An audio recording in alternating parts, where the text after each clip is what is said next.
Look around. 3, 2, 1. Hello, everybody, and welcome back to episode 301 of the Shower Podcast, the podcast where I'm in my shower and you do you. I'm your host, Chip, and first of all, thank you so much for the support on the last episode. I really hope you enjoyed it. It was quite a big milestone for me, and overall, I felt like it needed something special, and it really fit the cause. Like, it was a natural thought that I had, and it just had to be there for episode 300. Also, today's episode will be a bit different. It kind of follows the thread of the previous one. So if you haven't listened to that, go ahead and do that because it will be useful. But I would like to show you how a simple walk home taught me a bit more than I would have imagined about how routines sometimes trap us. Before we start, as usual, if you end up liking this episode, remember that liking and subscribing really mean a lot for me. They're just one click, but they really, really make the difference. Thank you very much for considering it. So the story is quite simple. It was late at night, it was raining, and the only thing left for the day was going home. I had a hat on and also the hoodie because there was lots of rain and lots of wind. And to help myself get around and not completely get soaked, I just had to look down to my next step. And even though I knew perfectly the way home, that kind of journey felt a bit different.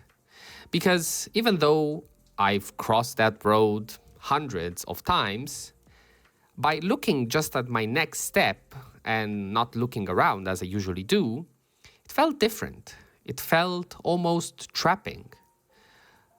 I, at some point, had to look up and understand where I was going because even though in my head I was going completely straight, given that I had no visibility around me, I slowly started shifting right or left. And even though this might sound silly and funny, and of course it is, it kind of made me realize how this actually happens in much more serious situations.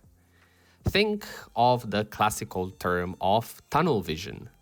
It describes exactly what I was doing before. I was simply focusing on my next step, looking down, not considering my overall direction. Even though my goal was pretty clear, heading home, the way that I did it wasn't necessarily optimal. Even though, if you had to analyze it, the thing that you have to focus on was the next step.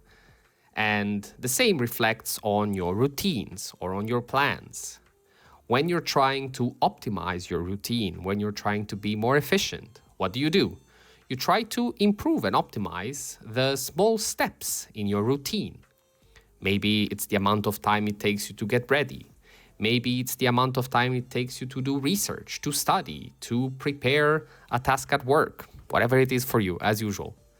But the problem is that the moment that you start doing that, you slowly, and that's the difficult and problematic part, you slowly turn improvement into inertia. You just start doing things for the sake of doing them. You just complete actions for the sake of completing them. There is no clear direction, and this can become a huge problem. All these things are meaningless if they don't mean something to you. And again, I know it's a play of words and it might sound silly, but it is the truth.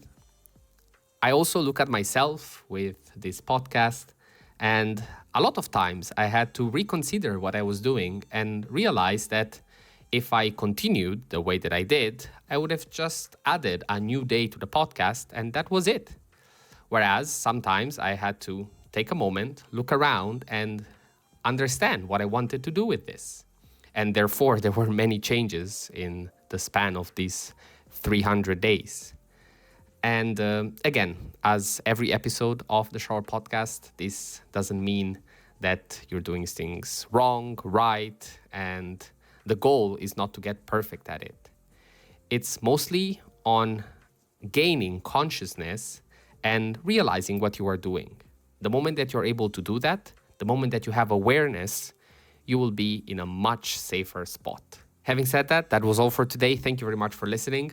a bit of a strange episode together with the other one, but I don't know, I just feel inspirational these days. And as it usually happens, it's more of a way to inspire myself than others. But yeah, it's working, it's going in that direction.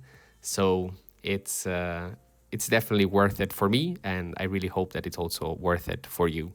If you made it so far, thank you very much again for listening, and make sure to interact with this content in any way, shape or form that you like by liking, subscribing, sharing, commenting, whatever it is. It's always welcome.